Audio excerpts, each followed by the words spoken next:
بلال حبشی رضی اللہ تعالیٰ عنہ کا قبول اسلام۔ اعلان نبوت کے چند روز بعد ہی حضرت محمد صلی اللہ علیہ وسلم ایک رات مکہ مکرمہ کی ایک گلی سے گزر رہے تھے کہ انہوں نے ایک گھر میں سے رونے کی آواز سنی۔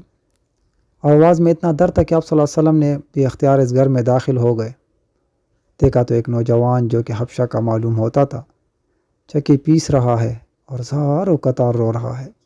آپ صلی اللہ علیہ وسلم نے اس سے رونے کی وجہ پوچھی تو اس نے بتایا کہ میں ایک غلام ہوں، سارا دن اپنے مالک کی بکریاں چراتا ہوں، شام کو تھک کر جب گھر آتا ہوں تو میرا مالک مجھے گندم کی ایک پوری بوری پیسنے کے لیے دے دیتا ہے، جس کو پیستے پیستے ساری رات لگ جاتی ہے۔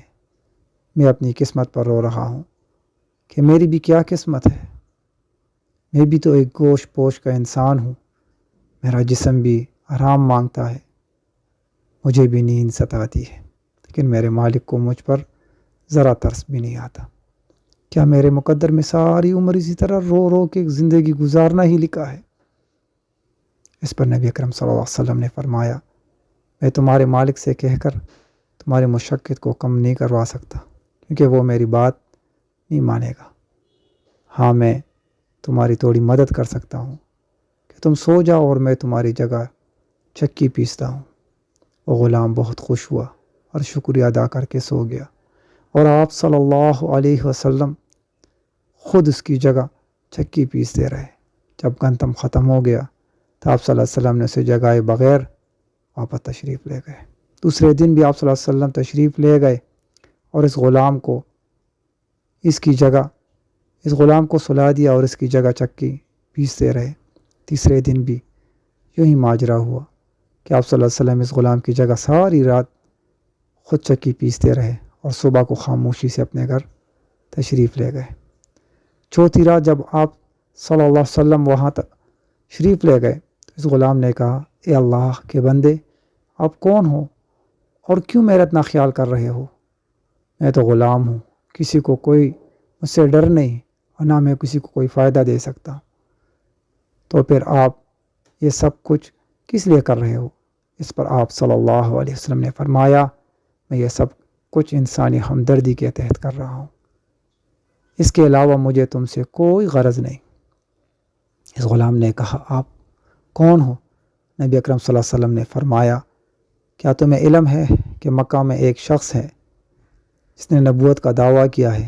اس غلام نے کہا، ہاں میں نے سنا ہے، اور اس شخص کا نام محمد ہے، اپنے آپ کو اللہ کا نبی کہتا ہے۔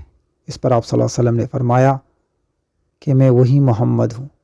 یہ سن کر اس غلام نے کہا، اگر آپ وہی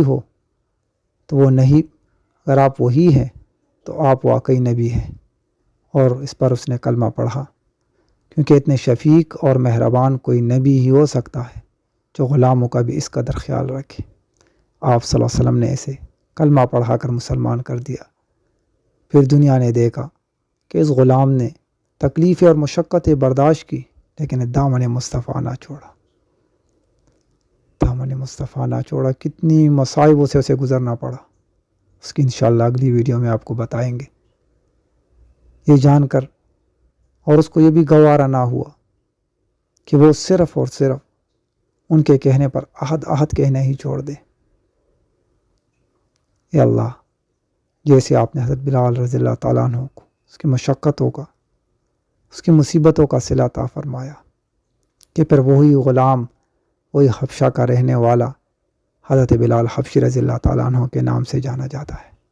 لوگ اپنے بچوں پر اس کا نام رکھتے ہیں، اور آپ صلی اللہ علیہ وسلم کی ہمدردی اور اس سلوک نے اس انسان کو وہ مقام دے دیا جس کی لوگ آرزو کرتے ہیں۔ آپ صلی اللہ علیہ وسلم کا موزن مقرر ہوا، اور آپ صلی اللہ علیہ وسلم کے ساتھ رہتا تھا، ہر وقت آپ صلی اللہ علیہ وسلم کے ساتھ ہوتا تھا، اور اذان کا اتنا بڑا رتبہ اور اذان کا اتنا بڑا موزن کا اتنا بڑا مقام کہ آپ صلی اللہ علیہ وسلم نے ایک جگہ فرمایا ہے کہ میری امت کے موزنوں کے گردن لمبی ہوں گے، کہ وہ ان کی نمائندگی کی وجہ سے کہ وہ دوسرے لوگوں میں نمایاں نظر آئیں گے۔ اور بلال رضی اللہ تعالیٰ عنہ کے بارے میں تو ایک جگہ فرماتے ہیں جس کا مفہوم ہے کہ میں جب اللہ سے عرش پر ملاقات کرنے گیا تو میں نے وہاں بھی حضرت بلال رضی اللہ تعالیٰ عنہ کے پاؤں کی آواز سنی۔ اللہ اکبر، اللہ اکبر۔ اللہ مجھے اور آپ کو بھی جو ہے ایمان کی ایسی لذت عطا فرما دے، دین کی ایسی محبت عطا فرما دے، اپنے نبی سے ایسی پیار اور سچا محمدی ہونے کا یقین اور سچا محمدی ہونے کا جذبہ دے، تاکہ ہم اور آپ بھی اللہ اور نبی صلی اللہ علیہ وسلم کی غلامی میں آ جائے اور دنیا اور آخرت ہمارا بھی سنور جائے۔ آمین۔ مجھے بھی دعاؤں میں یاد رکھ دیجیے گا۔ اللہ حافظ۔